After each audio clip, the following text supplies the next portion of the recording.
Bonjour Église Évidence, bonjour Évidence Home, j'espère que vous allez bien. Est-ce que vous allez bien? Ça va? J'espère aussi que vous avez passé une agréable semaine. On est vraiment content de pouvoir vous retrouver et de pouvoir célébrer notre Dieu, notre Père, notre Éternel, celui qui nous soutient et nous protège au quotidien. Amen. Amen. Yes. Alors je ne sais pas pour vous, mais au quotidien, on a souvent nos habitudes et il y a un dicton qui dit métro, boulot, dodo. C'est-à-dire que tout le temps, on sait très bien que du lundi au vendredi, généralement, il y a le boulot, puis après, c'est le week-end. Et vient le dimanche où on vient à l'église pour certains.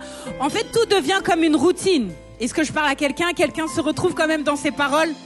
Et en fait, souvent, quand on a nos habitudes et on a notre routine, parfois le Seigneur peut nous dire, mais où est ma place au final? Lorsque j'ai besoin d'apporter quelque chose de nouveau dans ta vie, où est-ce que je peux me positionner au final?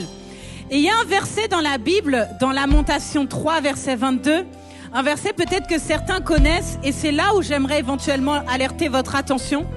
Ce verset, il dit, les bontés de l'Éternel ne sont pas épuisées, ses compassions ne sont pas à leur terme. Et le verset 23 dit, elles se renouvellent chaque matin. Ce que le Seigneur veut t'expliquer aujourd'hui, c'est qu'à partir d'aujourd'hui, même aujourd'hui, il a quelque chose de nouveau pour toi. Le Seigneur veut pouvoir t'apporter une nouvelle onction, une nouvelle saison dans ta vie, un nouveau témoignage, un nouveau quotidien, de sorte à ce que chaque matin, tous les matins, tu puisses recevoir quelque chose de nouveau du Seigneur, afin que ta vie ne puisse pas devenir une routine, mais que tous les jours de ta vie, tu puisses avoir un renouvellement dans ton quotidien. Le Seigneur ce matin veut faire de ta vie une nouvelle saison. Le Seigneur ce matin veut te démontrer qu'à partir d'aujourd'hui, il va apporter une nouveauté dans ta vie. Alors j'aimerais qu'on se mette debout tous ensemble pour pouvoir dire au Seigneur que véritablement nous sommes prêts. Nous sommes prêts à recevoir cette nouveauté. Nous sommes prêts à recevoir cette nouvelle onction. Nous sommes prêts à recevoir cette nouvelle saison. Nous sommes prêts à recevoir cette nouvelle onction de joie, de pardon, de paix, d'amour, de sainteté. Alors est-ce qu'on peut élever la voix tous ensemble pour dire au Seigneur qu'en ce jour, nous déclarons que ce jour, ce matin, c'est un nouveau jour, un jour de joie, un jour de liberté, un jour de paix, un jour de guérison. Alors je ne sais pas ce que tu attends du Seigneur, mais laisse-moi te dire qu'aujourd'hui, c'est le jour où il va renouveler tes forces. C'est le jour où il va renouveler ta saison. C'est le jour où il va renouveler ton témoignage. Alors je ne sais pas dans quel état tu es venu, mais laisse-moi te dire qu'aujourd'hui, c'est un jour qui est différent des autres.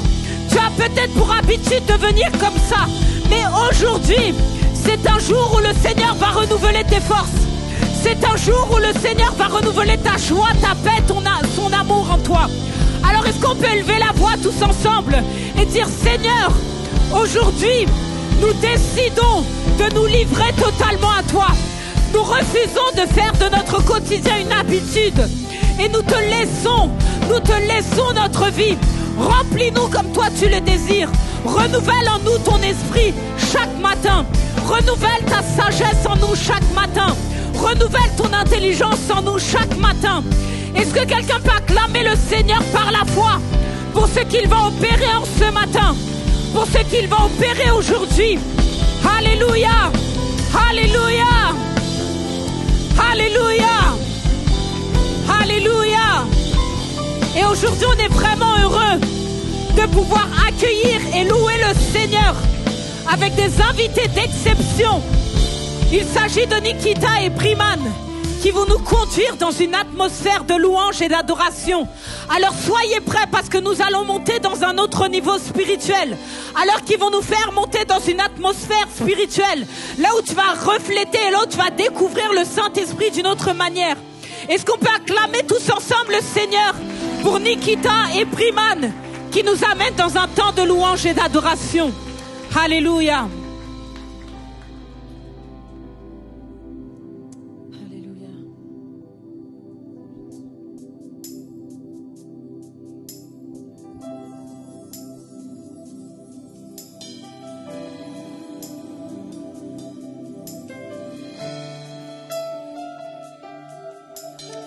voudrais vraiment vous inviter ce matin à rentrer dans sa présence. Apporte ce que tu as au pied de Jésus ce matin. Alléluia.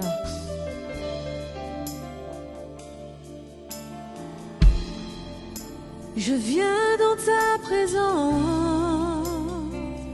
Oh, oh, oh. Je viens dans ta présence. Je viens dans ta présence, Jésus. Je viens dans ta présence. Je viens dans ta présence, le cœur assoiffé de toi. Je m'attends à toi, je m'attends à toi, Père. Je viens dans ta présence, le cœur assoiffé de toi.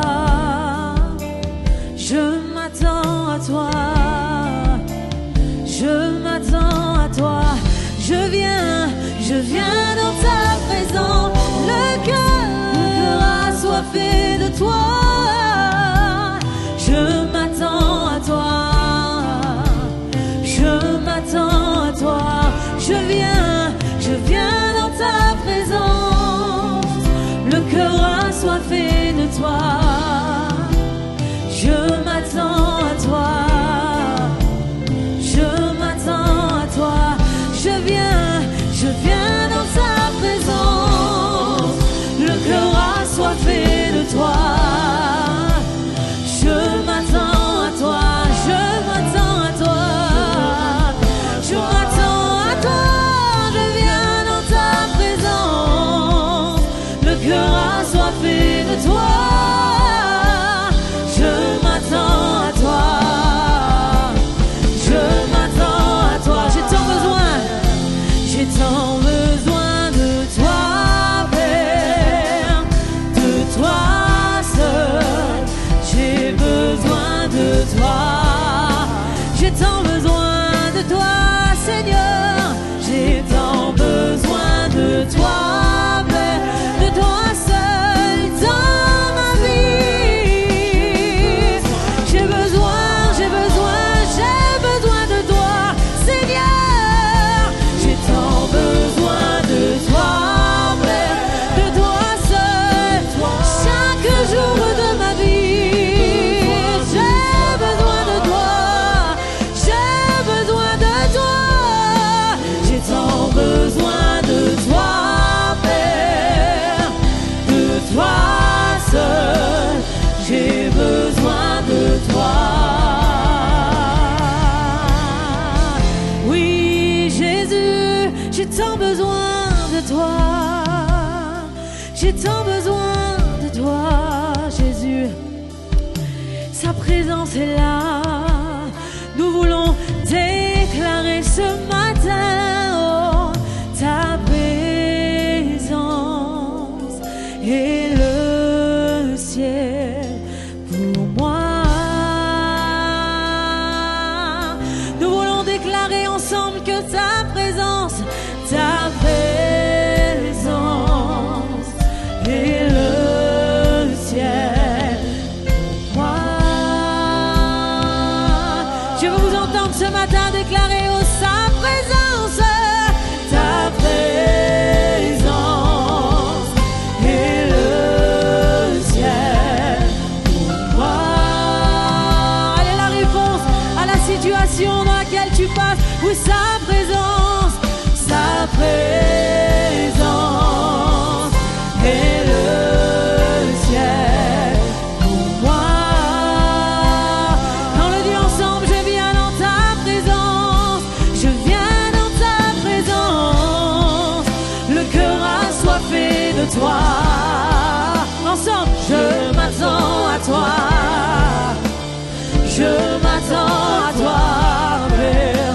Je viens dans ta présence, le cœur assoiffé de toi. Je m'attends à toi, je m'attends à toi. Je viens dans ta présence,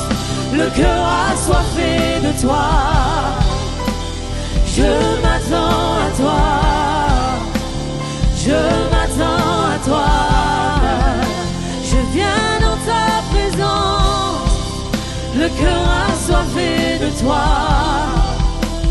Je m'attends à toi. Je m'attends à toi, Père.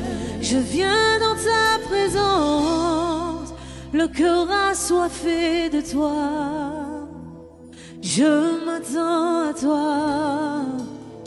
Je m'attends à toi. Je viens dans ta présence, le cœur assoiffé de toi. Je m'attends à toi. Je m'attends à toi. Alléluia.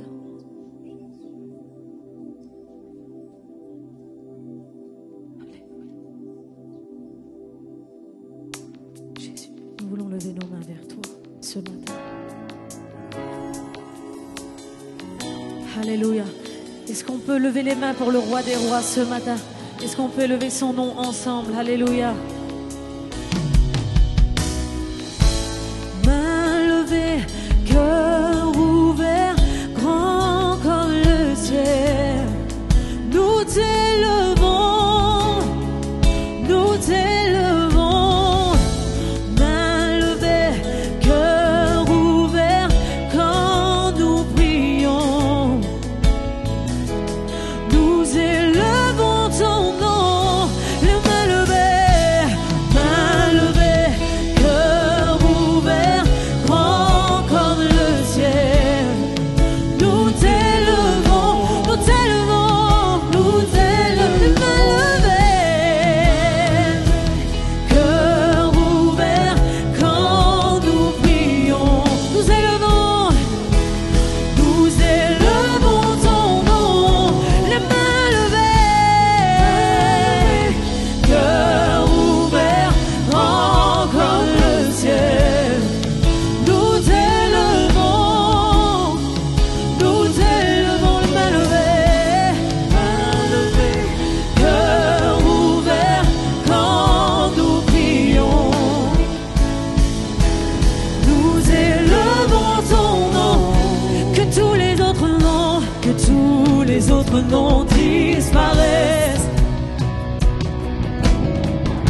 Que tous les autres noms disparaissent, jusqu'à ce qu'il n'y ait que toi. Que tous les autres noms disparaissent. Jésus prend ta place. Dieu, Jésus prend ta place. Que tous les autres noms disparaissent. Yeah. Que tous les autres noms disparaissent, jusqu'à ce qu'il n'y ait que toi. Que tous les autres noms disparaissent. Jésus prend ta place. Jésus prend toute la place. Jésus prend la place. Ton Seigneur Jésus, viens régner sur la terre comme dans le ciel. Jésus prend ta place. Jésus prend ta place. Les mains levées, cœur ouvert, grand comme le ciel. Nous t'élevons, nous t'élevons, nous t'élevons. Les mains levées, cœur ouvert, quand nous prions. Yes. Nous élevons ton nom, les mains levées, cœur ouvert, grand comme le ciel. Nous t'élevons, main levée, cœur ouvert, quand nous prions. Nous élevons ton nom, que tous les autres noms disparaissent. Tous les autres noms disparaissent.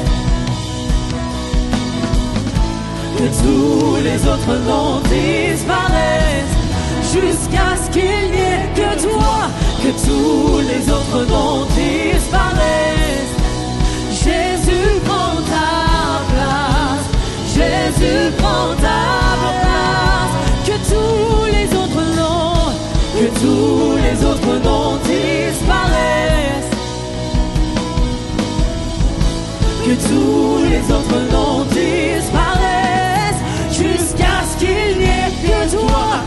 tous les autres noms disparaissent. Jésus prend ta place. Jésus prend ta place. Toute la place. Manifeste ton esprit maintenant, Jésus. Remplis ce lieu, manifeste-toi. Jésus prend ta place. Jésus prend ta place. Jésus prend ta place. Main levée, cœur ouvert, grand comme le ciel. Nous t'élevons, nous t'élevons. Main levée, cœur ouvert, quand nous prions. Nous élevons ton nom, Jésus.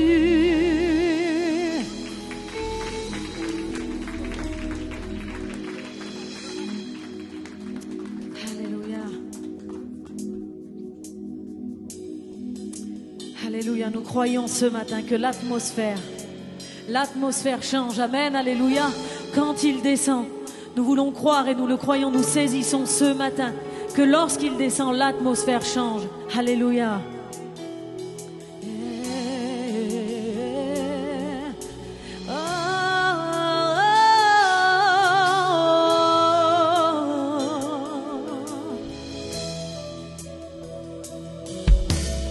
Quand il descend, oui, tout s'arrête.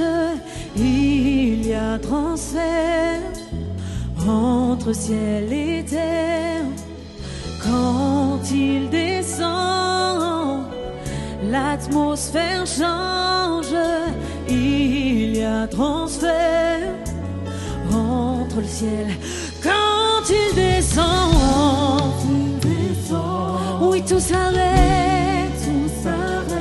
Il y a entre ciel et terre. Quand il descend,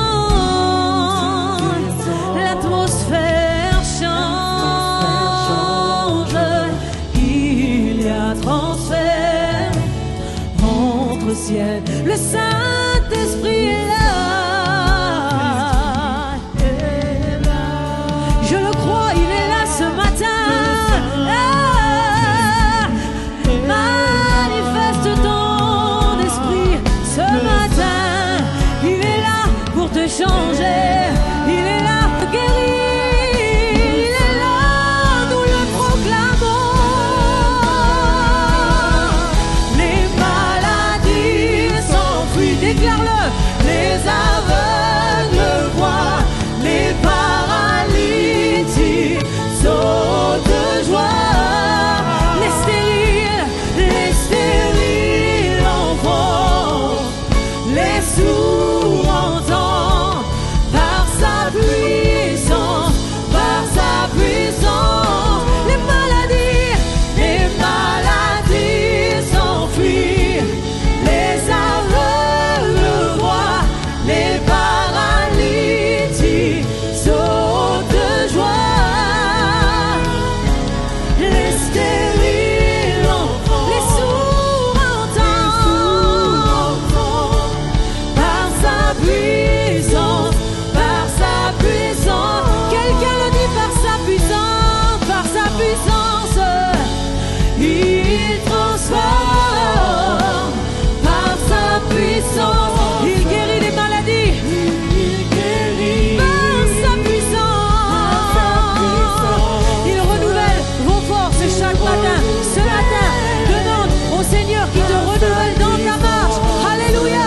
Il agit ce matin par sa puissance. Par sa puissance, il transforme. Par sa puissance, il guérit. Par sa puissance, il renouvelle. Par sa puissance, il agit. Quand il descend,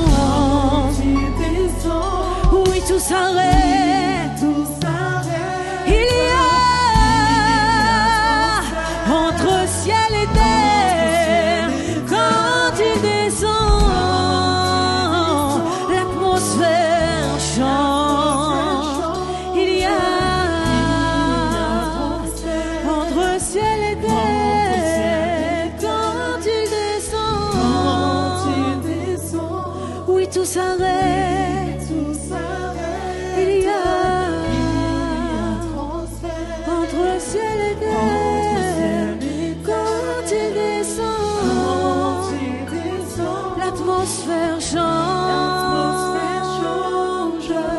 Il y a transfert entre ciel et terre.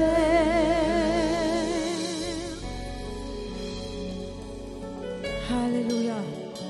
Hirere sorri baba isherere vos. Sarara ikorri baba hirere sorri baba.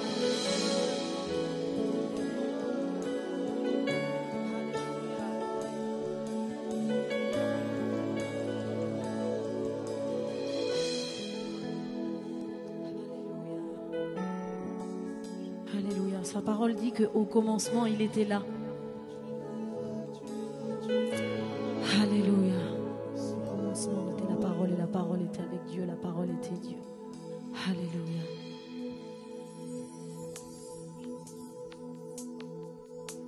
Alléluia.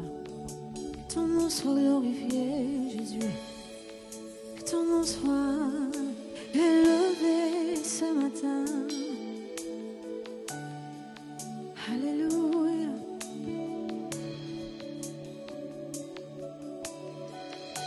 Tu étais là dès la création, Fils unique du Dieu très haut. Les mystères de ta gloire révélés en toi, Christ, notre Sauveur. Oh, ce nom est si merveilleux, oh, ce nom est si merveilleux, le nom de Jésus Christ, mon roi. Oh, ce nom est si merveilleux, sa beauté sans pareil. Oh, ce nom est si merveilleux, le nom de Jésus.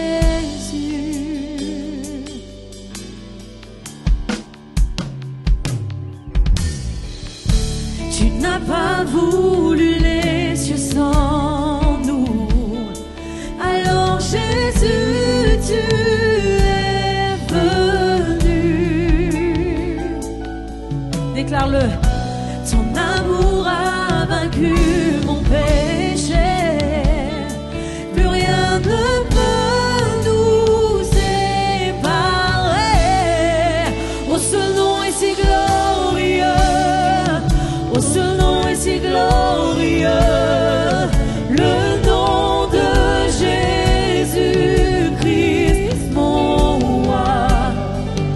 Oh, ce nom est si glorieux, sa beauté sans pareil.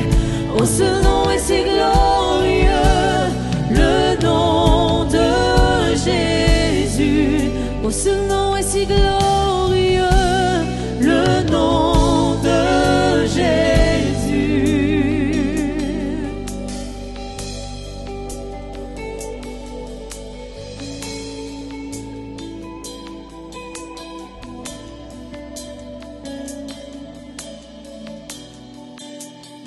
La terre a tremblé, le voile s'est déchiré, désarmant la mort et le péché.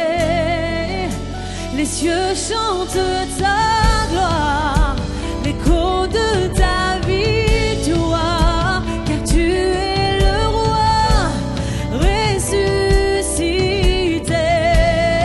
Ensemble, tu es sans rival, tu es sans égal. Dieu, tu triomphes à tout jamais. À toi soit le règne, à toi soit la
fois saint,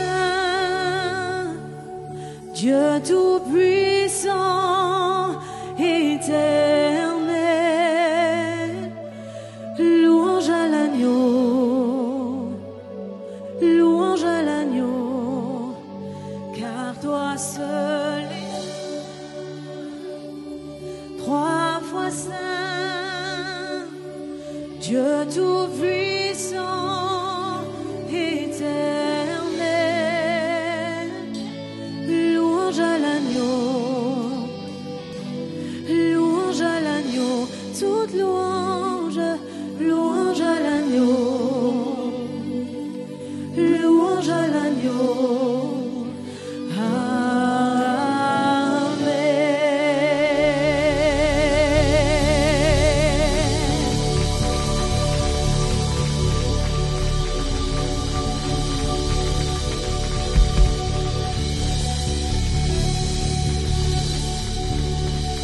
Alléluia. Alléluia. Pendant qu'on est encore debout, est-ce que je peux entendre quelques voix s'élever devant Dieu, tout simplement pour dire: Seigneur, oui, tu es saint, tu es trois fois saint. Des personnes qui sont là, qui sont juste contents, merci beaucoup, de la présence de Dieu. Juste là, entendre quelques voix. Alléluia. Pour dire que la louange ne s'arrête pas, mais elle continue par nos prières, par le fait qu'on élève la voix devant Dieu pour dire: Seigneur, là on a vraiment besoin de toi, Seigneur Jésus. Merci parce que ta présence, elle est palpable. Merci parce que ta présence, elle est palpable dans ce lieu, Seigneur Dieu.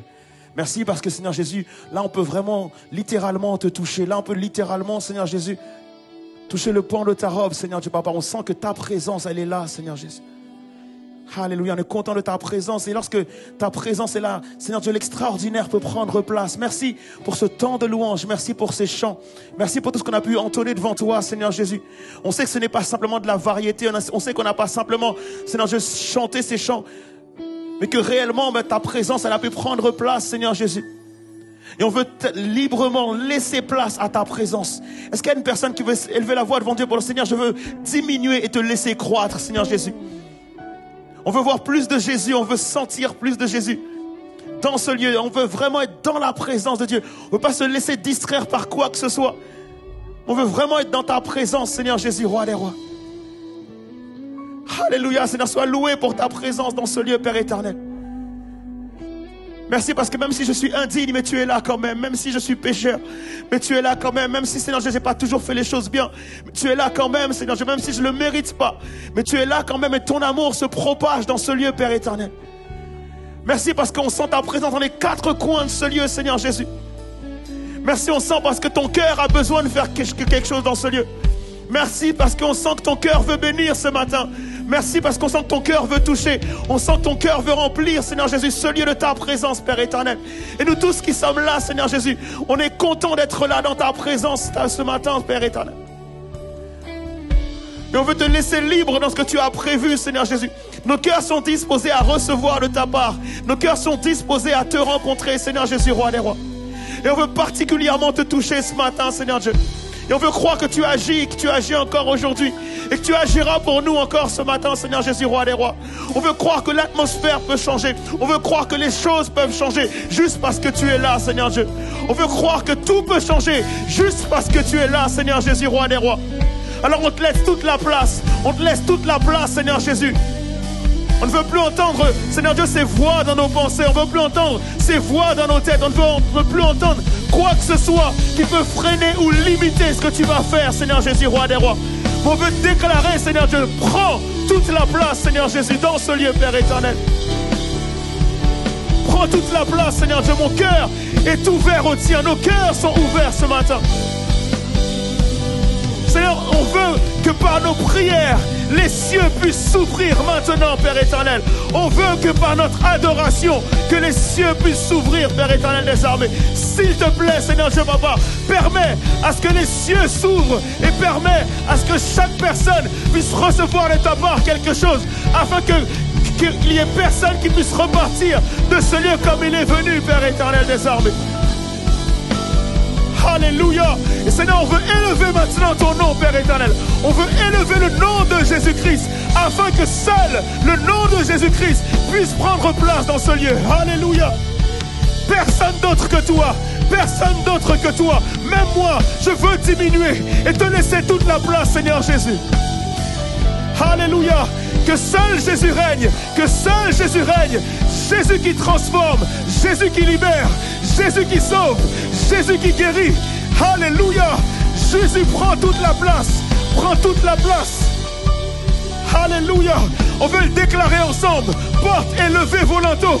Que le roi de gloire fasse son entrée. Porte élevée volonto maintenant. Et que le roi de gloire fasse son entrée. Mais qui est ce roi de gloire? Mais qui est ce roi de gloire? C'est l'Éternel des armées. C'est l'Éternel des armées. Seigneur, prends toute la place. Prends toute la place, Seigneur, au nom de Jésus. Et sanctifie ce lieu. Sanctifie nos lèvres. Sanctifie nos bouches. Sanctifie notre être. Et sanctifie-nous. Toi qui es le Dieu saint. Alléluia. Alléluia. Alléluia. Est-ce que toute l'église, je ne sais pas où tu es placé dans cette salle, mais est-ce que toute l'église peut acclamer Jésus-Christ?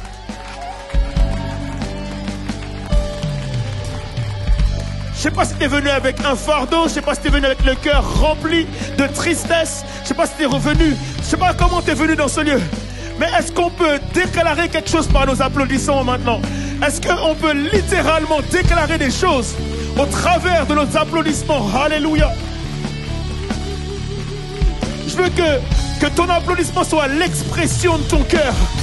Ce que tu n'es pas capable de dire avec des mots, est-ce que tu peux le dire en applaudissant tout simplement? Alléluia. Alléluia. Alléluia. Seigneur, on ne veut pas prendre la présence de Dieu pour acquise. On veut simplement, Seigneur Dieu, être reconnaissant de ta présence. On n'est pas digne de ta présence. On n'est pas digne de toi. Mais tu es là quand même, Seigneur Jésus. Tu es là quand même, Seigneur Dieu. On n'a rien fait pour ça. On ne mérite pas, Seigneur Jésus, roi des rois. On ne sait pas comment te remercier. On ne sait pas quoi dire. On veut simplement t'acclamer. On veut simplement t'acclamer. On veut simplement t'acclamer. Alléluia. Alléluia. Alléluia. Alléluia. Est-ce que tu peux dire à ton voisin, merci à toute l'équipe de louange, merci beaucoup les amis. Est-ce qu'on va juste les remercier tout simplement? Alléluia. Est-ce que tu peux juste dire à ton voisin, je suis content que tu sois là. À part si tu n'es pas content qu'il soit là, mais si tu es content qu'il soit là. Dis à ton voisin, en fait, je suis content que tu sois là parce qu'il va se passer un truc de fou. Et je suis juste content que tu puisses le vivre avec moi. Est-ce qu'on est d'accord avec ça ou pas, les amis? Pas parce que je vais prêcher, en fait. Parce que dans la présence de Dieu, il se passe toujours un truc de fou. Est-ce qu'on est d'accord avec ça ou pas? Est-ce que j'ai des gens parmi vous qui ont soif de la présence de Dieu, qui ont soif de voir la gloire de Dieu, qui ont soif de voir des choses extraordinaires lorsqu'on est dans la présence de Dieu? Je ne sais pas en fait comment vous venez à l'église, parce que moi quand je viens à l'église, je suis toujours excité. David dit qu'il est dans la joie parce que lorsqu'il est dans la présence de Dieu, en fait, il se passe des choses extraordinaires. Être dans la présence de Dieu vaut mieux que 1000 ailleurs, en fait, tout simplement.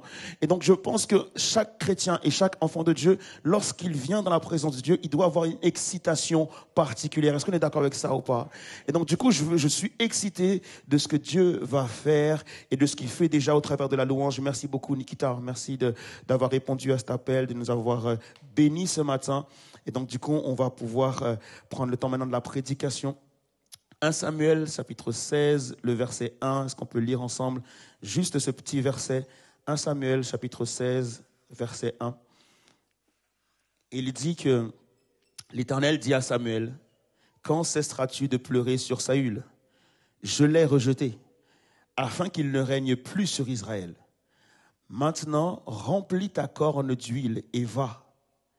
Je t'enverrai chez Isaïe. » Alors j'ai eu du mal au premier culte aussi. Bethléemite, car j'ai vu parmi ses fils celui que je désire pour roi. Amen. Samuel est dans un temps de détresse, il est dans un temps de tristesse. Il est prophète, mais il est à ce moment-là de sa vie, dans une saison où il est totalement vide, en fait. Il est en train de passer des jours et des nuits à pleurer sa misère. Pourquoi? Parce que il avait oint, en fait, Saül pour que Saül devienne roi. Et au moment où il va oindre Saül, en fait, il y a une joie dans le cœur de Samuel de oindre Saül, parce que pour lui, en fait, il sait qu'il a choisi le bon bonhomme. Dieu l'a conduit vers le bon bonhomme, et donc il a choisi ce roi. Et il y a comme un lien de sentiment, en fait, entre Saül et Samuel. Samuel l'a établi roi, il l'a oint et tout ça, et on sent qu'il y a comme une espèce de filiation spirituelle, il y a quelque chose qui se passe entre les deux. Et donc, du coup, lorsque Dieu va dire à Samuel, écoute, j'ai rejeté Saül, je ne veux plus que Saül soit roi. En fait, ça rend Samuel, ça le met dans une tristesse profonde. La première chose que j'aimerais dire, c'est de dire que lorsqu'il est question des affaires de Dieu, lorsqu'il est question des affaires de Dieu, eh ben, il n'y a pas de sentimentalisme. C'est pas parce que j'aime quelqu'un, en fait, qui doit être sur l'estrade. C'est pas parce que j'apprécie une personne que je dois lui donner un rôle important dans une église. C'est pas parce que j'apprécie une personne que lorsque Dieu met cette personne de côté que ça doit me rendre triste. Oui, humainement parlant, c'est possible. Mais je pense que spirituellement parlant, on doit aussi comprendre les choses de Dieu de cette manière-là. La Bible dit que Dieu est esprit et il faut que ceux qui l'adorent en esprit et en vérité. Et donc, dans l'église, il est construit question de choses qui sont spirituelles. Est-ce qu'on est d'accord avec ça ou pas? Et donc, l'idée, c'est de dire, c'est pas parce que c'est mon pote, c'est pas parce que c'est mon ami qui doit forcément rester là placé. Et donc, du coup, Samuel, a cette difficulté de voir que Dieu a rejeté Saül. Et donc, du coup, effectivement, je pense que dans nos vies, c'est normal, en fait, qu'il puisse nous arriver des temps où c'est un peu plus compliqué. Est-ce qu'on est d'accord? Des temps où tu es fatigué, même spirituellement, des temps où tu es un peu au plus bas, des temps même de pleurs, des temps de peine, des temps de tristesse, des temps où tu sens que véritablement Dieu ne répond plus. Tu as l'impression en fait que Dieu est loin, des temps de désert. Toutes ces choses-là, en fait, on les traverse. À partir du moment où tu es chrétien et tu me dis tu n'as jamais traversé le désert, je te dis attends, il y en aura un bientôt pour toi.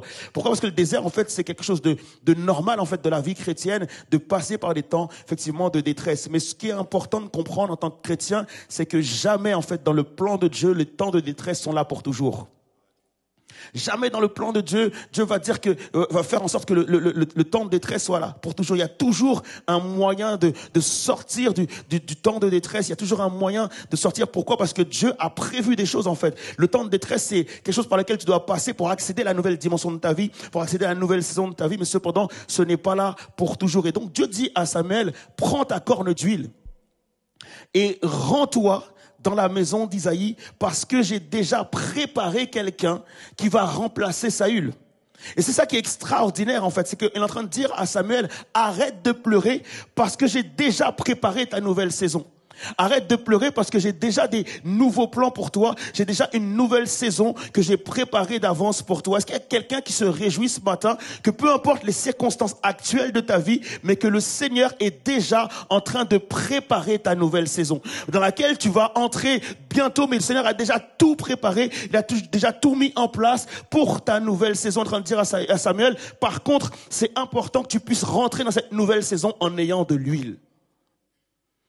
Dieu a tout prévu et mon futur est déjà entre les mains de Dieu. Mon futur est déjà préparé par Dieu. Je sais pas pour vous, mais souvent lorsque t'es invité quelque part, tu te rends compte en fait qu'il existe en fait différentes manières de recevoir. J'aimerais dire qu'il existe recevoir et recevoir. Est-ce qu'on est d'accord avec ça ou pas? Lorsque tu vas chez quelqu'un qui sait recevoir, tu vois la différence entre d'autres personnes qui ne savent pas recevoir. Une personne qui sait recevoir, lorsqu'elle t'invite chez elle, tu te rends compte que tout est préparé par avance. Tu te rends compte que tous les détails en fait sont bien examinés par cette personne et forcément lorsque tu arrives chez cette personne-là, tu te sens bien.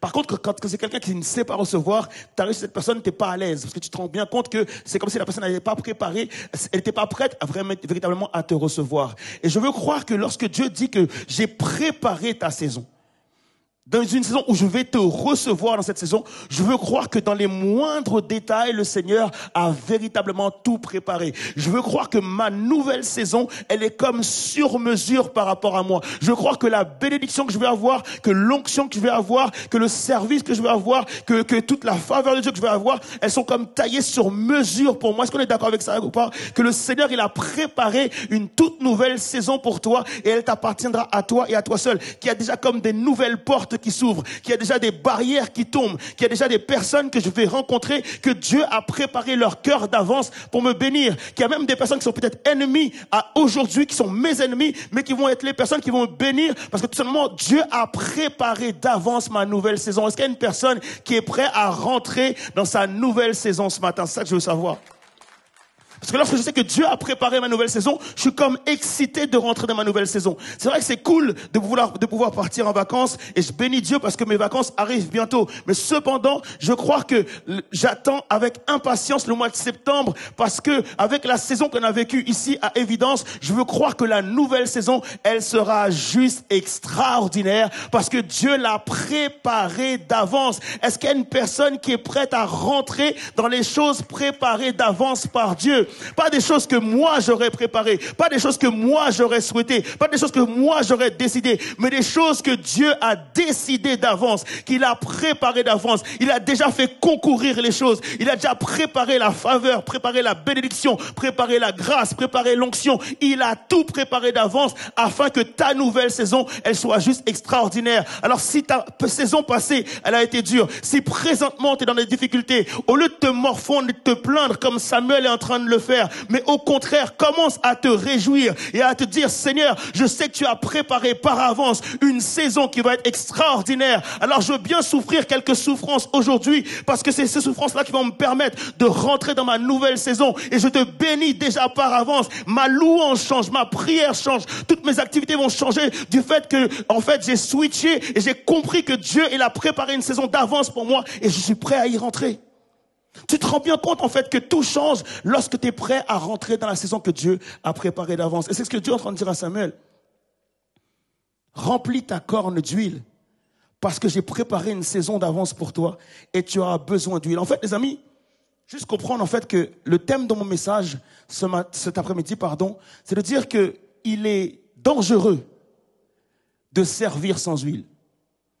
Il est dangereux de servir sans onction. Peut-être que ton voisin m'a pas entendu. Est-ce que tu peux lui dire, s'il te plaît? Il est dangereux de servir sans onction. Est-ce qu'il a dit amen quand tu lui as dit ça?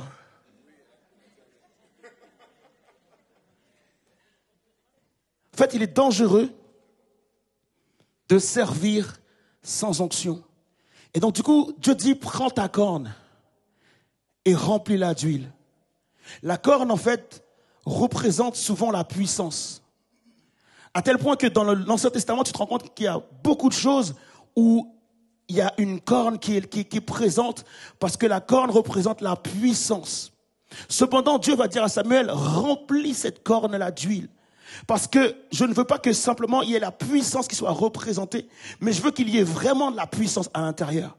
En d'autres termes, je ne veux pas que tu représentes seulement la puissance, mais je veux qu'il y ait de la puissance à l'intérieur de toi. Est-ce qu'on est d'accord avec ça ou pas? Et donc, du coup, effectivement, lorsque tu lis dans l'Ancien Testament, tu te rends compte qu'il y a tellement de choses où il y a des cornes. Lorsque tu rentres dans le tabernacle, en fait, dans les quatre coins du tabernacle, il y a des cornes. Et ces cornes, en fait, elles sont censées représenter que dans le tabernacle, en fait, il y a la présence de Dieu et il y a la puissance de Dieu. Mais en fait, pourquoi ces cornes restent tout le temps dans le tabernacle? Afin qu'à chaque fois que tu vois le tabernacle, tu te rends compte, ou tu te rappelles que là, il y a la présence de Dieu, là, il y a la puissance de Dieu. C'est pour te permettre de comprendre que tu ne dois jamais te séparer de la puissance de Dieu. Que la puissance de Dieu, finalement, elle doit toujours demeurer, elle doit toujours être là. Et donc, du coup, le sacrificateur, à chaque fois qu'il arrivait dans le tabernacle, qu'il arrivait devant l'autel, il se rendait compte qu'il y avait des cornes qui étaient présentes pour lui rappeler, en fait, que l'onction de Dieu doit toujours être sur sa vie. Pareil, effectivement, sur l'autel. Il y avait effectivement aussi des cornes qui étaient dessinées, des cornes aussi qui étaient déposées aussi sur l'autel pour rappeler au sacrificateur l'importance, en fait, que de ce qu'est l'autel. L'autel, c'est là où tu brûles les parfums. C'est là où, quelque part, en fait, ça représente la louange. Toi, pour te dire, en fait, que ta vie de prière, ta vie d'adorateur, ta vie de louange, tu ne dois jamais t'en séparer. Tu dois toujours continuer à avoir cette vie d'adorateur, cette vie de prière, parce que la puissance ne doit jamais t'en séparer. Est-ce qu'on est d'accord avec ça ou pas? Les sacrificateurs Aussi au niveau de leur robe, souvent aussi des cornes qui étaient représentées pour leur rappeler en fait qu'en tant que sacrificateurs, ils ne pouvaient pas simplement en fait faire leur service, mais qu'ils devaient faire leur service toujours avec la puissance de Dieu. Et ce qui est magnifique, c'est que dans le Nouveau Testament, il est dit de nous que nous sommes aussi un peuple de sacrificateurs pour Dieu son Père. En d'autres termes, en tant que chrétien, tu ne dois jamais te séparer de l'onction. Est-ce qu'on est d'accord avec ça ou pas? L'onction est tellement importante et on doit toujours avoir l'onction sur nous. Plusieurs personnes dans la parole de Dieu ont pu faire de grandes choses grâce à l'onction, grâce à la puissance qu'ils avaient effectivement sur eux. Et on se rend compte que Pierre, par exemple, à un moment donné, il sait que il y a des personnes qui sont malades, qui l'attendent, il n'est pas possible pour lui de se rendre sur le lieu. Donc il envoie ses vêtements et le simple contact des vêtements de Pierre va guérir les gens. Et je veux croire que peut-être que Pierre a été inspiré par Jésus parce qu'un jour, alors que Jésus est dans une foule, il y a une femme qui est en perte de sang depuis 12 ans. Elle a vu tous les médecins possibles, elle a dépensé son argent, elle n'a jamais pu trouver la guérison. Et un jour, elle entend que Jésus va passer par là et donc elle se dit qu'il faut absolument qu'elle puisse toucher Jésus. Mais elle ne va pas finalement toucher Jésus, elle va toucher quelque chose qui est en contact avec Jésus. Et je crois que finalement, si quelque part, des fois, tu n'arrives pas à toucher Jésus, mais touche quelqu'un, en fait, qui est en contact avec Jésus. Et c'est pour ça que c'est important d'avoir des personnes dans ton entourage qui sont connectées à Christ. L'onction est quelque chose d'extrêmement important. Et le but vraiment de mon message, c'est de te faire comprendre que c'est dangereux de marcher, effectivement, sans onction. Samuel est dans une situation où il est en train d'être vidé de son onction. Il est en train de pleurer Saül. Et pendant qu'il est en train de pleurer Saül, en fait, il est en train de se plaindre, il est en train de se morfondre dans sa détresse, et il est en train d'être vidé de son onction. Et c'est pas anodin, c'est parce que tout simplement, en fait, il faut comprendre que Samuel, c'est pas le premier sentiment d'échec qu'il a. Il a tellement eu de sentiments d'échec, et là c'est un échec supplémentaire qu'il a du mal à passer, qu'il a du mal à surpasser, sachant que Samuel a eu d'autres échecs, et on va les voir ensemble. 1 Samuel 8, le verset 5 nous dit, 1 Samuel 8, le verset 5, et là c'est le peuple qui parle finalement à Samuel, et lui dire, voici tu es vieux, et tes fils ne marchent point sur tes traces. Maintenant, établis sur nous un roi pour nous juger comme il y en a chez les autres nations. Mettez-vous 30 secondes à la place de Samuel. Il a dédié sa vie au peuple d'Israël. C'est même pas lui qui a dédié sa vie, c'est sa mère, en fait, qui l'a consacrée afin que sa vie soit dédiée au service de Dieu et donc au service du peuple d'Israël. Donc, c'est-à-dire que c'est un gars, en fait, qui a versé ses larmes, qui a prié, qui a intercédé pour ce peuple pendant des années et des années. Et alors qu'effectivement, il commence à se faire vieux, les gens commencent à lui dire, écoute, maintenant tu es trop vieux, nous on veut du neuf. Ton message, tout ce que tu nous racontes, tout ce que tu nous dis, tu es trop vieux pour nous et nous on veut du neuf. Et ils ne lui disent pas uniquement ça en fait, ils vont jusqu'à lui dire, mais même tes fils, ils ne te suivent pas.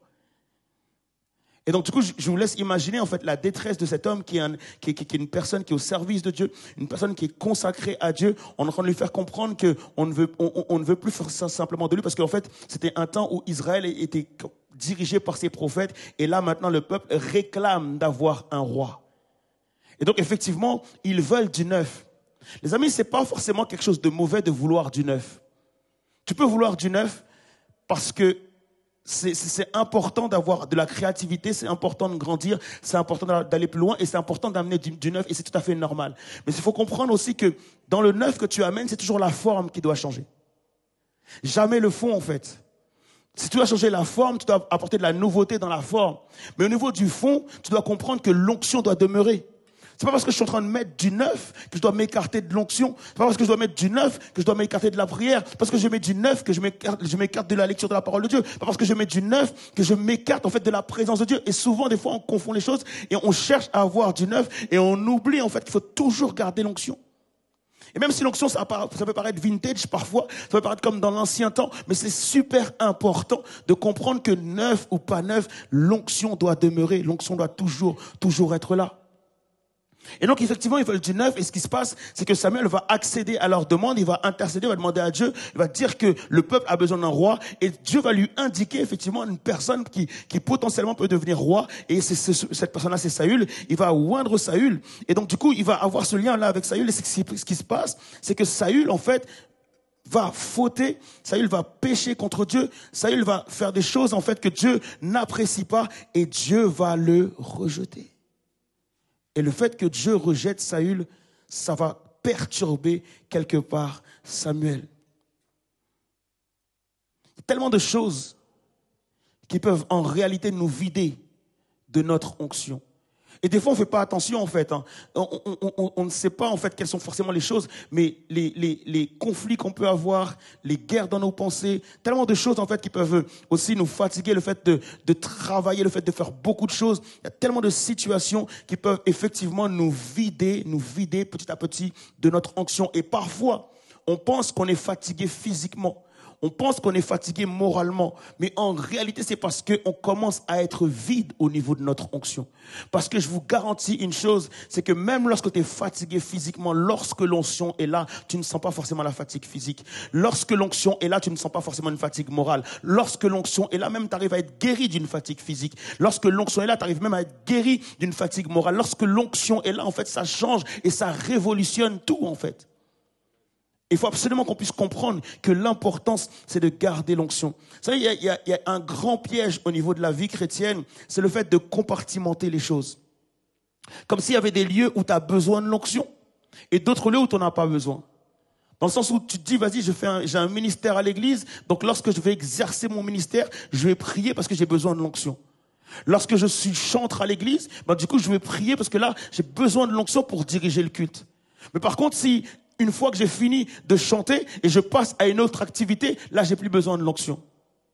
Si je vais au travail, j'ai plus besoin de l'onction, j'ai la capacité de réussir sans l'onction. Si je dois aller jouer un match de football, j'ai plus besoin de l'onction parce que j'ai la capacité de pouvoir le faire. Si je pars en vacances, j'ai pas besoin de l'onction. Et donc, on compartimente les choses en croyant qu'il existe des choses qui sont spirituelles et d'autres choses qui ne sont pas forcément spirituelles. Et donc, du coup, on se dit, lorsque c'est pas forcément spirituel, on n'a pas forcément besoin d'esprit. Je vais te faire comprendre qu'il ne faut absolument pas compartimenter les choses. En fait, la Bible dit une chose, c'est que Dieu est esprit et il faut que ceux qui l'adorent en esprit et en... Ok. Et mon adoration ne peut pas prendre place uniquement le dimanche matin. Et mon adoration n'est pas uniquement le fait de chanter. En réalité, j'adore Dieu dans tout ce que je fais. Est-ce qu'on est d'accord avec ça ou pas? J'adore Dieu dans tout ce que je fais. Dans tout ce qui prend place dans ma vie, en fait, j'adore Dieu. Et donc, du coup, l'adoration n'est pas quelque chose que je pratique le dimanche. L'adoration, en fait, c'est tous les jours de ma vie. Et du coup, ça devient mon mode de vie. Je suis un adorateur. Et tu es un adorateur. En d'autres termes, si Dieu dit qu'il est esprit et que ceux qui l'adorent doivent l'adorer en esprit et en vérité, cela signifie pour moi, Abed, que tout ce que je fais, en fait, j'ai besoin d'être dans l'esprit de Dieu. Tout ce que je fais, en fait, est spirituel en réalité. Et c'est ça qu'il nous faut comprendre parce que, du coup, en fait, je suis spirituel dans mon argent. Je suis spirituel dans ma relation avec ma femme. Je suis spirituel dans ma relation avec mes enfants. Je suis spirituel dans mes relations dans mon travail. Je suis spirituel, en fait, lorsque je suis sur un terrain de football. C'est pas parce que je suis sur un terrain de football que je peux insulter tout le monde. En fait, je suis spirituel dans tout ce que je fais. Et particulièrement même en vacances. Je suis en repos physiquement, mais je suis pas en repos spirituel. Je suis toujours spirituel dans tout ce que je fais. Et donc, dans tout ce que je fais, j'ai besoin de l'onction. Et donc, lorsque je me lève le matin pour aller au boulot, je dis, Seigneur, j'ai besoin de ton onction. Lorsque je me lève pour aller jouer un match de foot, Seigneur, j'ai besoin de ton onction. Lorsque je pars en vacances, Seigneur, j'ai besoin de ton onction. Je ne peux pas, en fait, me séparer de l'onction de Dieu. C'est trop important. Est-ce qu'on est d'accord avec ça ou pas? Je suis spirituel dans tout ce que je fais. Et Dieu va dire à Samuel, je regrette d'avoir mis Saül sur le trône d'Israël. Je regrette. Et quelle que soit la personne qui aujourd'hui est dans le ministère, que tu sois dans un service de Dieu, en fait, ces paroles doivent te faire trembler. Moi, particulièrement, ça me fait trembler. Je ne pourrais pas supporter que Dieu puisse dire, je regrette d'avoir mis Abed pasteur de l'église d'Évidence. Je regrette que Abed ait pu avoir prêché depuis autant d'années. Je regrette de l'avoir même placé là. Pourquoi en fait il regrette d'avoir mis Saül sur le trône? C'est parce que Saül, depuis quelques années maintenant, est en train de faire le service de Dieu sans l'onction de Dieu. Et ça le problème de Dieu avec Saül, c'est qu'en fait il avait été oint. Lorsqu'on lit 1 Samuel 10, le verset 6, 1 Samuel 10, à partir du verset 6, il dit que l'esprit, c'est Samuel qui est en train de prophétiser sur la vie de Saül. Il dit non, on va commencer par le verset 1, pardon. 1 Samuel 10, le verset 1, il dit « Samuel prit une fiole d'huile qu'il répandit sur la tête de Saül et le baisa et dit « L'Éternel ne t'a-t-il pas oint pour que tu sois chef de son héritage ?» Donc du coup, il va oindre Saül et l'Esprit de Dieu, du coup, va descendre sur Saül. Et donc au verset 6, il est dit que l'Esprit de l'Éternel te saisira et tu prophétiseras avec eux et tu seras changé en un autre homme. Et c'est ce qui va se réaliser donc du coup au verset 10 qu'on va lire ensemble. Dès que Saül eut tourné le dos pour se séparer de Samuel, Dieu lui donna un autre cœur et tous ces signes s'accomplirent le même jour. Et lorsqu'ils arrivèrent, donc du coup à Gibéa, voici une troupe de prophètes vint à sa rencontre et l'Esprit de Dieu le saisit et il prophétisa au milieu d'eux. L'Esprit de Dieu était sur Saül. Et il accomplissait des choses grâce à l'Esprit de Dieu. Et à un moment donné dans sa vie, il commence à pécher. Il commence à faire des choses qui sont contre la volonté de Dieu. Même des choses qui sont interdites par Dieu. Saül va les faire. Saül va vouloir s'entretenir, il va vouloir discuter, il va vouloir parler avec des morts. Des choses qui sont interdites par Dieu, il va commencer à les faire et il va commencer à croire qu'il est possible en fait de pouvoir désobéir à Dieu et le servir quand même. En réalité, lorsque tu fais ça, c'est l'onction qui est en toi, qui est en train de diminuer, Et à un moment donné, Saül est en train de travailler pour Dieu sans onction. Et donc, du coup, Dieu dit à Samuel, même si tu vois Saül encore sur le trône, moi, je l'ai déjà rejeté. Et moi, c'est une crainte pour moi. Je ne sais pas si c'est une crainte pour toi, mais c'est une crainte pour moi de pouvoir entendre ces paroles-là sur ma vie. Non, je veux refuser ces paroles-là sur ma vie. Je ne peux pas servir Dieu sans onction. C'est trop dangereux de servir Dieu sans onction. Et donc Dieu regrette de l'avoir mis comme roi. Et tu vois dans l'ordre de Dieu de dire à Samuel, écoute maintenant, toi par contre, prends ta corne et remplis-la d'huile. En fait, il est en train de faire comprendre à Samuel que c'est exactement ce qui manque à Saül. Il est en train de dire à Samuel, tu ne peux pas me servir sans onction. J'ai une nouvelle saison pour toi. J'ai préparé les choses d'avance. J'ai déjà choisi le nouvel héritier. J'ai déjà choisi David. J'ai déjà vu son cœur. J'ai déjà choisi la nouvelle saison. Maintenant, tu vas plus t'occuper de Saül. Tu vas maintenant t'occuper de David. Tu vas avoir un nouveau ministère. Tu vas avoir un nouveau rôle. Mais cependant, tu dois d'abord remplir ta corne d'huile. Et donc, c'est cet échec qui va briser le cœur de Samuel, qui fait qu'aujourd'hui, il est en train de pleurer sur son sort. Il nous arrive parfois, effectivement, de pouvoir être au plus bas. Je ne sais pas si vous avez déjà regardé ce qui se passe dans les corridas. Alors moi, j'ai déjà vu un reportage là-dessus. C'est vrai que j'apprécie pas tellement regarder les corridas. Et j'avais vu un reportage là-dessus. C'est qu'en fait, dans la corrida, le but du jeu, en fait, c'est de mettre à mort, finalement, des taureaux. Et donc, du coup, comment ils vont s'y prendre pour pouvoir mettre à mort ces taureaux? C'est que ça va être un long processus, dans le sens où on sait tous qu'un taureau qui a toutes ses forces, toutes ses capacités, face à un être humain, c'est le taureau qui gagne. On est d'accord avec ça ou pas? Ok. Donc, ce qui se passe, en fait, c'est que pour pouvoir donner toutes les chances aux êtres humains de pouvoir tuer ce taureau, ils vont devoir affaiblir ce taureau.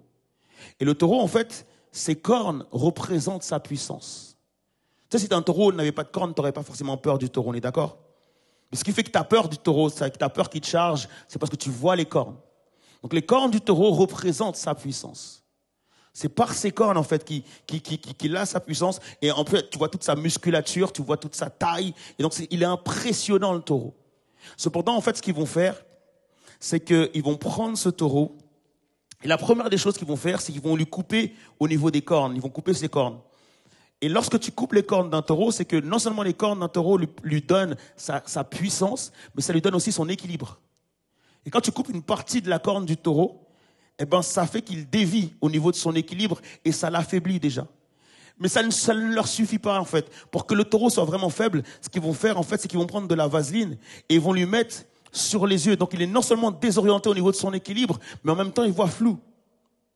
Et donc, lorsqu'il arrive dans l'arène, en fait, il va foncer sur les matadors, pas parce qu'il voit simplement le truc rouge, parce que tu peux te balader en rouge devant un taureau, il ne te foncera pas dessus, en vrai. Mais c'est pas seulement qu'il voit le truc rouge, en fait, c'est tout simplement parce que il est dans une position de faiblesse, il a perdu son équilibre, il le voit mal, et donc il a peur, et par la peur, en fait, il va se mettre à foncer. Je sais pas si tu réalises, en fait, toutes les choses que tu fais avec précipitation parce que tu as peur. La peur, en fait, engendre le fait que tu vas faire les choses avec précipitation sans forcément prendre le temps de calculer. Et donc, ce qui se passe, c'est que le taureau, effectivement, va foncer sur le matador, il va foncer sur ce truc rouge, et donc le matador a juste à l'éviter et à lui planter une lance au niveau de la nuque.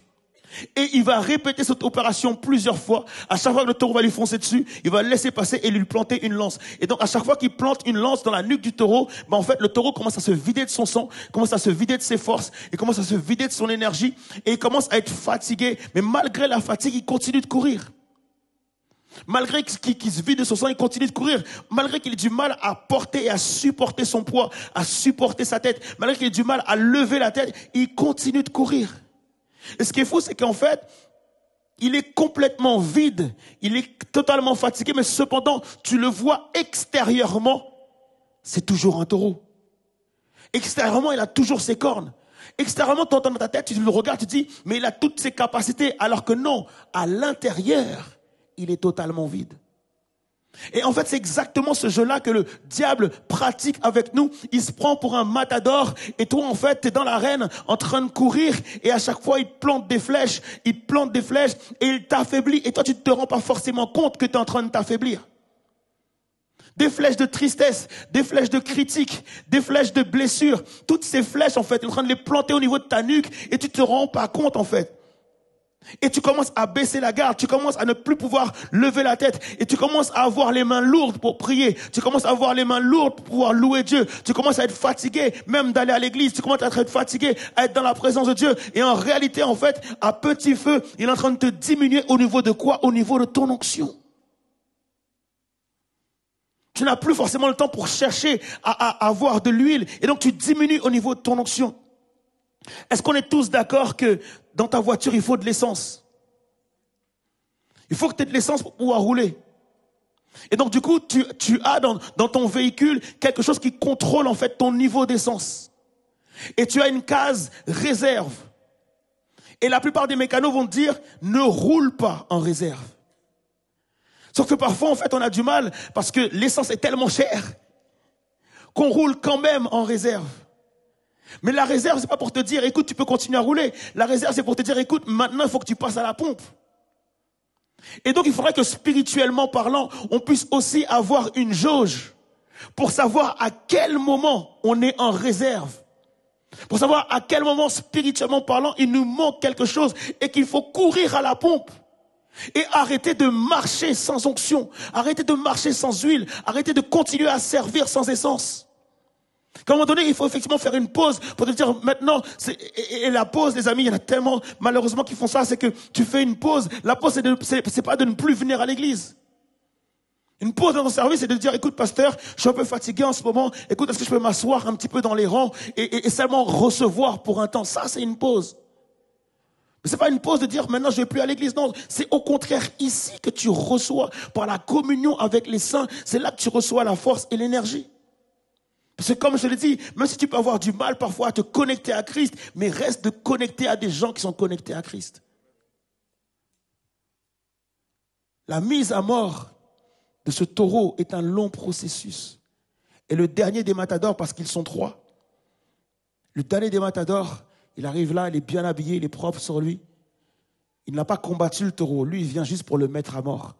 Mais au moment où il intervient, il sait que le taureau, même s'il a l'apparence d'un taureau, mais il est vide. Est-ce que parfois, nous, chrétiens, on peut avoir l'apparence, mais être vide à l'intérieur? Et c'est l'un de nos plus gros problèmes, en fait, c'est que parfois, on vient à continuer à servir, on n'a que l'apparence, et on est vide à l'intérieur. J'aimerais te dire ce matin, j'aimerais me dire à moi, Abed, plus jamais ça. Tu ne peux pas servir sans huile. Tu ne peux pas servir sans onction. Tu ne peux pas simplement avoir l'apparence de quelqu'un qui va bien, mais tu dois véritablement aller bien. Est-ce qu'on est d'accord avec ça ou pas? Le taureau se vide petit à petit de son sang et c'est à la force du désespoir qui court. À la force du désespoir qui court.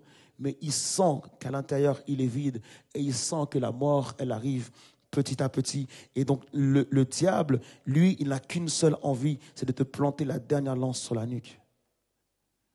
Mais c'est à toi, en fait, de pouvoir te dire ce matin que je ne peux pas, en fait, me laisser me vider de mon huile sans réagir. Qu'il faut absolument que je puisse réagir. L'ennemi veut faire en sorte que par toutes nos épreuves, qu'ils finissent par nous avoir, parce qu'on a des épreuves, on a des désillusions, on a des trahisons, on a du rejet, on a de l'abandon, on a des portes qui sont fermées, on a aussi ce sentiment que Dieu ne répond pas, que Dieu tarde à répondre. On sent aussi parfois nos forces diminuer, on sent aussi parfois notre énergie diminuer, on sent parfois la foi même qui en prend un coup. Mais il faut comprendre une chose, c'est que je ne peux pas en fait laisser sans réagir. Alors, lorsque je n'arrive pas à prier comme je pouvais prier dans certaines saisons de ma vie, je prie quand même. J'aimerais dire que tu puisses dire à ton voisin, oui, tu peux prier moins, mais prie quand même. Tu peux chanter moins, mais chante quand même en fait. Tu peux moins lire la Bible, mais lis quand même. C'est super important de comprendre ça, que la vie chrétienne, c'est un marathon. Il peut m'arriver d'être fatigué et donc du coup de courir moins vite. Mais je ne dois pas m'arrêter. Parce que l'arrêt est un piège. Le fait de s'arrêter, c'est un piège. Est-ce qu'il y a des gens qui sont des coureurs ici? Il y en a qui disent j'étais, c'est cool. Seigneur Dieu, on est à l'heure du fitness, les amis. Il faut se remettre à courir. Ok? Lorsque tu cours, le plus grand danger, c'est de t'arrêter. Même quand tu as le point de côté, si tu continues, le point de côté, il peut partir. Ils me regardent tous, on aurait dit, ils ne sont jamais arrivés au point de côté. Rappelle-toi quand tu étais au collège, au lycée. Et c'est super important de comprendre, en fait, lorsque tu veux courir une course de demi-fond, tu ne dois jamais t'arrêter. Parce que dès que tu t'arrêtes, impossible de repartir. Tu te dis, vas-y, je vais marcher un peu. En fait, tu es tellement lourd après, c'est impossible de repartir. Et dans la vie chrétienne, il y a quelque chose de ressemblant. Effectivement, je peux courir moins vite. Mais je dois continuer à courir sans m'arrêter. Je ne peux pas continuer à me vider de mon onction sans réagir. Je ne connais pas ta saison passée. Je ne connais même pas forcément la saison que tu vis maintenant. Mais tu es à l'aube de vivre la plus belle saison de ta vie. Mais, et ce par quoi tu passes, en fait, c'est juste une épreuve qui te prépare à ta nouvelle saison. Mais ce que je peux te garantir, c'est que tu as besoin d'huile pour ta nouvelle saison. Est-ce qu'on est d'accord avec ça ou pas? Est-ce qu'il y a des personnes qui sont excitées pour leur nouvelle saison? Ah non, je crois qu'il n'y a pas de personnes qui sont excitées pour leur... Pourquoi? Parce qu'en fait, nous devons vivre des promesses de Dieu. Et Dieu a une promesse pour toi, pour ta nouvelle saison, que tu vas recevoir ce matin. Tellement de choses qui peuvent me vider. Tellement de choses qui peuvent me vider. Mes activités, parfois, me vident. Parfois, j'en fais trop. Le couple, des fois, ma relation avec ma femme, c'est des choses qui peuvent me vider. Ma relation avec mes enfants sont des choses qui peuvent parfois aussi me vider. Mon travail à l'église, c'est des choses qui peuvent effectivement me vider de mon onction. Ma famille, mes proches, toutes ces relations que je peux avoir peuvent me vider de mon onction. Mes peurs, parfois mes inquiétudes, parfois même mes projets sont en train de me vider de mon onction. Parce que lorsque tu te projettes dans quelque chose, tu te dis, dans 6 mois, dans un an, je vais commencer quelque chose. En fait, même si tu vas le commencer dans 6 mois, mais tous les jours, c'est dans ta tête. Et ça peut tellement te vider de ton onction. Les factures, les contraventions. Parfois, le fait que quelqu'un te fait juste un tête à queue pendant que tu roules. C'est toutes des choses, en fait, qui peuvent te mettre en colère, qui peuvent te vider chaque jour de ton onction. Et en fait, tous les jours qui passent, en fait, tu es en train de te vider petit à petit de ton onction. Et tu deviens fatigué. Tu deviens découragé. Tu deviens colérique. deviens parfois orgueilleux, deviens parfois jaloux. Mais il y a une promesse de Dieu pour toi ce matin. Et j'aimerais que tu puisses saisir cette promesse. C'est le psaume 92, le verset 11. Et regarde ce qu'il dit, parce qu'on est en train de parler de buffle, on est en train de parler de taureau. Il dit, psaume 92, le verset 11, « Et tu me donnes quoi? La force du buffle. Et je suis arrosé avec une huile qui est fraîche. » La promesse de Dieu pour toi ce matin, je vais laisser l'équipe de louange de revenir. La promesse de Dieu pour toi ce matin, ce n'est pas simplement une onction. Ce n'est pas simplement de l'huile, mais c'est de te donner une huile fraîche. Le Seigneur est en train de te dire que l'huile du passé, en fait, ne suffit plus. Alors j'ai préparé d'avance pour toi une huile fraîche. Et je bénis Dieu parce que l'huile fraîche que Dieu a préparée pour toi, pour ta nouvelle saison, c'est ce matin qu'il va falloir la prendre. C'est ce matin qu'il va falloir la recevoir. Tu as du mal dans ton ministère, tu as du mal à servir Dieu, tu as du mal à faire des choses, tu as du mal en ce moment, tu te sens fatigué en ce moment. Ce n'est pas simplement un problème de fatigue. C'est peut-être un problème d'onction, c'est peut-être un problème d'huile. Parce que comme je te l'ai dit tout à l'heure, lorsque tu as l'huile, ça peut te guérir de la fatigue. Lorsque tu as l'huile, ça te permet de repartir. Et ma question ce matin, est-ce qu'il y a des personnes qui veulent faire comme Samuel? Je prends ma corne, mais je ne prends pas uniquement la corne. Je ne veux pas simplement avoir l'apparence de la puissance, mais je veux que cette corne soit remplie d'huile. Pour ne pas avoir l'apparence de la puissance, mais pour avoir véritablement la puissance. Et s'il y a une seule personne qui a besoin de cette puissance ce matin, je prie de te lever à ta place. Regarde même pas ton voisin, à ta voisine, mais toi, c'est pour toi ce matin. Je te prie de te lever à ta place. Alléluia. Et on va prier pour ça, les amis. Alors que tu te lèves à ta place et on va se laisser conduire par ce temps de louange, parce que je crois que c'est un temps où Dieu veut tout simplement remplir. C'est un temps où Dieu veut tout simplement remplir. Et je veux que personne ne se lève émotionnellement. Parce que comme je vous l'ai dit tout à l'heure, il n'y a pas de sentimentalisme. Il est question d'esprit. Il est question d'être dedans ou dehors. Est-ce qu'on est d'accord avec ça ou pas? Il est vraiment question de maintenant, Seigneur, c'est toi et moi. Merci pour ce temps de louange. Merci pour ce temps de prédication. Maintenant, on comprend qu'il y a un tête-à-tête. On comprend qu'il y a un repas où Dieu t'invite, où tu veux faire un tête-à-tête avec le Seigneur. Où le Seigneur va véritablement en fait te remplir d'une onction pour ta nouvelle saison. Il y a une saison extraordinaire pour toi qui va prendre place, que Dieu a préparé d'avance.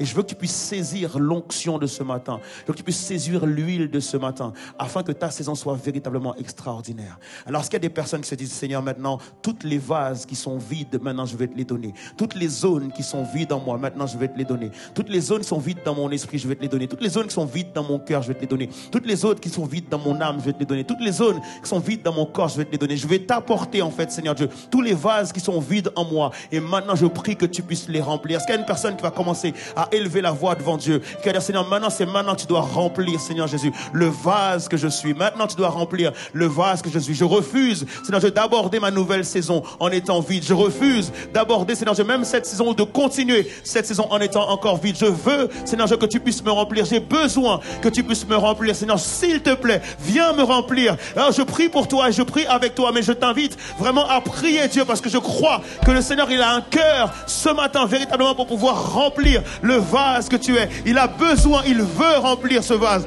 Depuis le début du culte, en fait, le Seigneur nous parle de sa présence, nous parle du fait que c'est bon d'être dans sa présence. Seigneur, dans ta présence, c'est vaut mieux que 1000 ailleurs. Et je veux croire, Seigneur, que tu es en train de remplir maintenant, alors que je suis les mains levées devant toi, Seigneur Jésus, et je te présente ma corne. Je te prie de la remplir jusqu'à ce qu'elle puisse déborder, Seigneur Jésus. Je te prie de la remplir, Père éternel, jusqu'à ce qu'elle puisse déborder. Père, je te prie pour moi maintenant, Seigneur Dieu. Tu me connais, Seigneur Jésus. Tu sais que les choses qui sont en train de vider mon onction. Tu sais les choses qui sont en train de me fatiguer à chaque jour. Tu connais les choses, Seigneur Jésus, qui à chaque fois me remplissent de larmes et de pleurs. Tu connais mes peurs, tu connais mes doutes, tu connais, Seigneur Dieu, même mon péché. Tu le connais, mes transgressions, tu les connais, Seigneur Jésus, roi des rois. Et tu sais pourquoi je n'arrive pas à rentrer dans la nouvelle dimension que tu as préparée d'avance pour moi. Mais je refuse à partir d'aujourd'hui de continuer à marcher sans onction. Je refuse de de continuer à marcher en étant vide. Et je te prie de remplir maintenant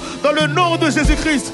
Alléluia, Seigneur, merci parce que tu remplis, peu importe les personnes qui lèvent la main, tu les remplis, Seigneur Jésus. Peu importe leur passé, tu les remplis. Peu importe, Seigneur Jésus, ce qu'ils ont pu faire, tu les remplis, Seigneur Jésus, roi des rois, parce qu'ils lèvent la main par la foi et ils croient, Seigneur Jésus, que tu es capable de le faire. Alors on veut te remercier, Seigneur Jésus, roi des rois.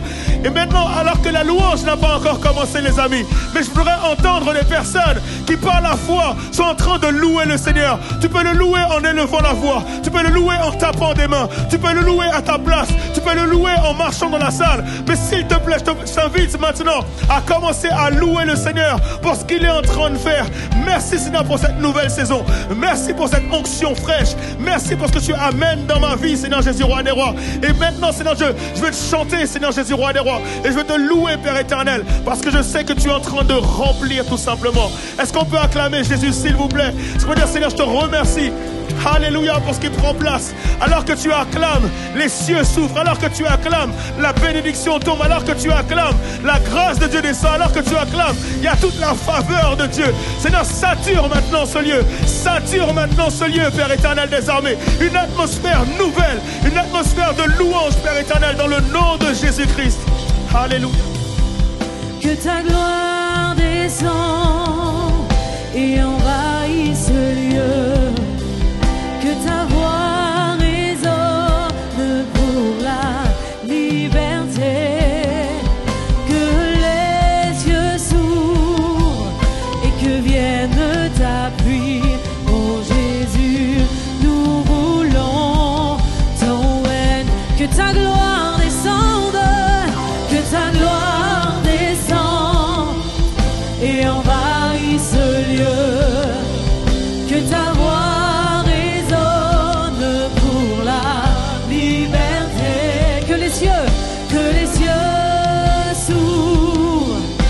que vienne ta pluie, oh Jésus, nous voulons ton règne. Encore que ta gloire descende, que ta gloire descende, yeah, et envahisse ce lieu.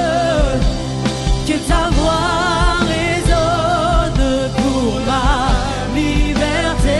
Que les cieux s'ouvrent et que vienne ta pluie.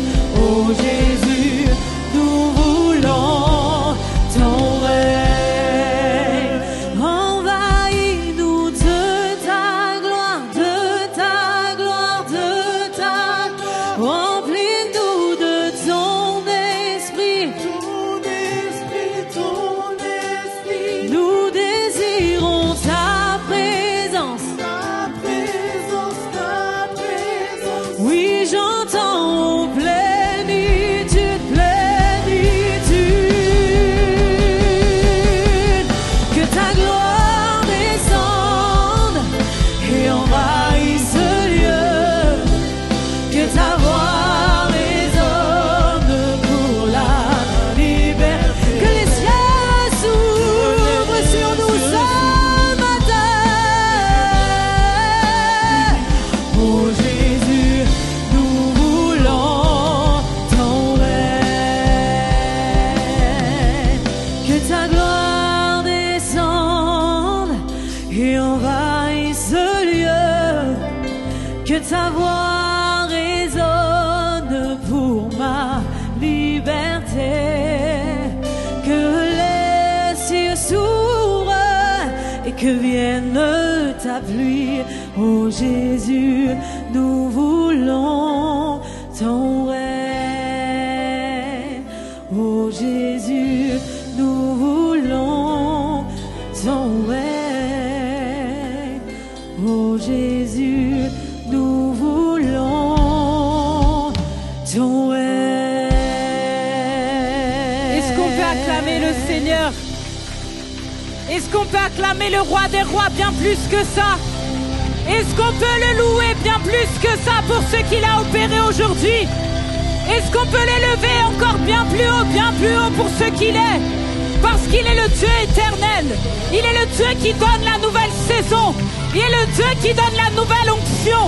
Il est le Dieu qui donne une nouvelle identité. En lui, il n'y a point de mensonge. mensonge, parce qu'il est le chemin, la vérité et la vie. Nul ne vient au Père que par lui. Est-ce qu'on peut élever Jésus bien plus haut? Alléluia! Alléluia! Alléluia! Amen. Amen. Installez-vous, je vous en prie. Est-ce qu'on peut acclamer pendant qu'on s'assoit Nikita et Briman qui nous ont conduits dans une louange? Que Dieu vous bénisse abondamment. Le moment pour nous de remercier les personnes qui nous suivent en ligne. Soyez bénis, on se donne rendez-vous la semaine prochaine, même heure et même lieu.